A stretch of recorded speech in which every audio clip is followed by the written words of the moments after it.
Oh yes! Look at that. It's worked. And now that looks like it could have been done in CAM. That background is super blurry and there's no annoying line. So if I flick that on and off, look at the difference there. Hola, I'm Christian, photographer and filmmaker, and today we are going to look at quick wins within Lightroom. Now these features are things that everybody should be using. Now these will cover some beginner, some a little bit more intermediate, but actually these are features that you should be using right away from the minute you start using Lightroom, because they are going to make processing images so much simpler. So without beating around the bush, let's just start looking at it. Now the first one we're going to hop into and look at straight away is clipping guides. Now with Lightroom, on the side when you're going to develop, you have your histogram, and on the side of your histogram you have a couple of square boxes, and these square boxes allow you to show whether you are peaking in your highlights or crushing your blacks too much. Now you can click on these square boxes and they will light up if you only want to look at the blacks or the whites, or you can push the shortcut J and it will highlight both. So if we look at this image here, this is a photo I took while I was in Swansea, and as you can see, all this photo is pushed towards the right, so I'm losing a lot of highlights. So I can then start to bring this back to see what detail I've got in those highlights. Sometimes you can't necessarily see where you're losing the detail, and this just gives you a good visual guide of where you are losing that detail. So if I heighten the whites, that you can see that red starts coming down from the top of the photographs, it allows me to try and recover those highlights using science, using an algorithm, rather than just me looking at it with my own eye. And it does exactly the same with the blacks. If I do the blacks, if I crush the blacks in this photograph, they start to go blue. And this is just a great visual guide for when you are starting out in photography. This is also really great if you're more advanced, if you don't want to lose complete detail. If you've got an image that's packed, you might not spot every bit that's completely crushed and you've lost detail, but this will.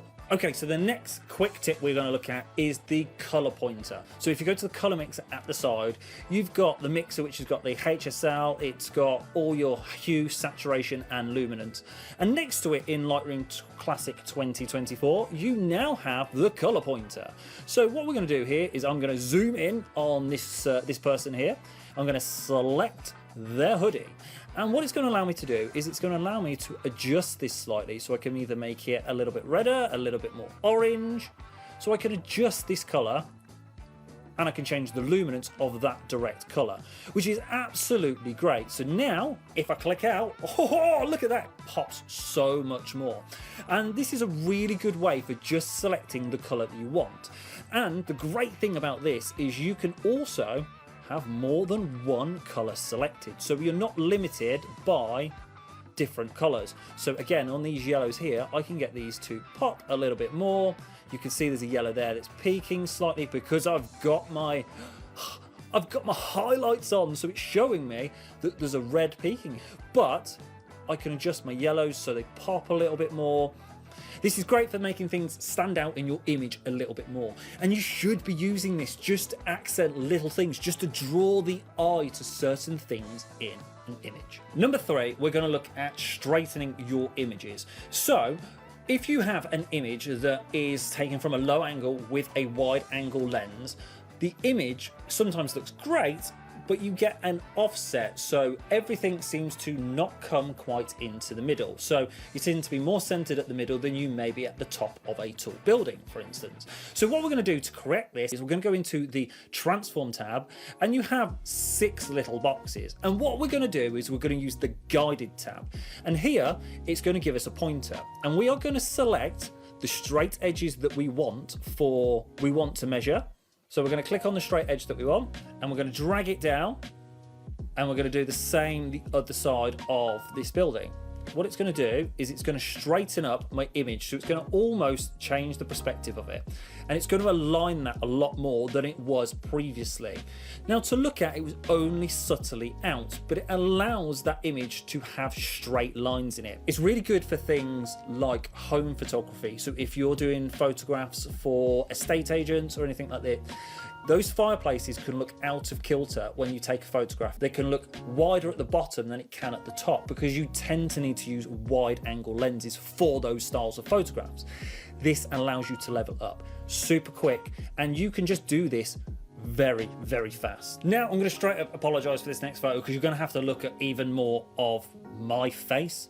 So on this portrait, the thing that we are going to look at, there's two things we're going to look at on this portrait, but the first one we are going to look at is the spot heal tool. Now I've got a little scar in my head that I've had since I was at school from when I got a pencil to the head. Yes, a pencil to the head. So I now have a scar on my head just here that you can see in nice HD 4K definition here. And some people are really conscious about certain scars and things on their face. I've got multiple for multiple different incidents of being an idiotic kid. I'm going to use the new Clone Aware Remove, and what this is going to do is I'm going to select it and I'm going to just make this sort of the size of the scar. I'm going to pop it. And it's gone, and you can barely notice that's there. Now the removal tool you should be using to clean up your images, because little things in your image can distract people's attention and it can draw them away from the main focus of what you're trying to emphasize in your photographs. You know, little bits of dust on a background for, say, a product shot, or like a dirty mark on a pavement if you're trying to do sort of street photography, or if you've got a really nice photograph from holiday.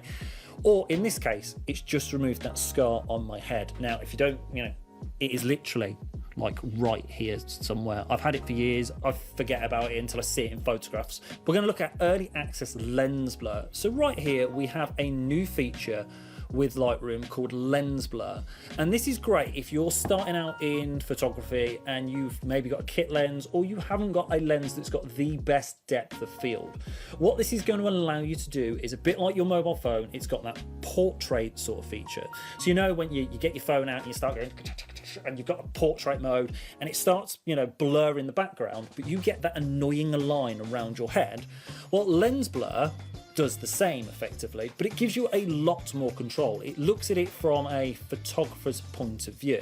If I switch this on and off, you can see some of the lines in the background disappearing here, and you can change the amount of blur that you want here. So I can make that background really, really blurred there, so I can get that real separation. Now this is really extreme here. I'm going to zoom in, and as you can see, as I zoom in here, you've still got this annoying little sort of algorithm calculation that doesn't quite know where the subject starts and ends because of the dark in the background. Hence the reason I picked this image. So what we're going to do is we are going to adjust with the focal range here. So if I adjust this right to the right, my whole face is out of focus. If I go to the middle, the whole photograph's out of focus. And if we go back to yellow, that is the main subject. But I want to try and get rid of this annoying line because, one, I don't want to post a photograph that's got this annoying line on it. It doesn't look great. It also makes it clear that this has been done after the fact rather than in camera. So what you can do here is you can start to bring in the sides of this box, and it allows you to start tailoring where that focus point effectively is changing from. So as you can see now, because I've brought the left side in ever so slightly, that line has started to disappear, which then makes this photo a little bit more believable. Oh yes! Look at that. It's worked. And now that looks like it could have been done in cam. That background is super, super blurry and there's no annoying line. So if I flick that on and off, look at the difference there. That's taken me hardly any time at all. Anybody can do this. You also have the ability to change the bokeh in the back. The bokeh, I don't know how anybody says that word. It changes for everybody to hear it. This photograph isn't the best example to show you what that looks like because there isn't anything bright in the background. But we're going to flick to another photo right now. So I have quickly applied it to this image of a boat that we've got here. So if I zoom in, look, you can see elements of the boat are in focus, elements are not. And what we are going to focus on right now is we're going to focus on these lights at the background. And these lights here are starting to change shape ever so slightly. And this is what I mean about the bokeh. You can make it rounder, you can make it a little bit more hexagonal, so it looks like it's got more blades or less blades in your lens, all with trickery and AI in Lightroom Classic 2024. That's pretty cool, isn't it, really? So quick stat for everybody watching this video, 95% of people that watch these videos on this channel aren't subscribed. So if you've enjoyed content from me before, or you're enjoying this video, do me a favor and do like and subscribe, because it really does help me out as a creator to know what you enjoy. So this is a photograph that I took handheld in Swan, and as you can see, there's a lot of noise in this photograph. You can see it in the windows here, you can see it. You know, I quite like the noise, it gives it that sort of vintagey look. But if you're not a fan, or if you feel that it's a little bit too much for your liking, Lightroom have now added an AI denoise.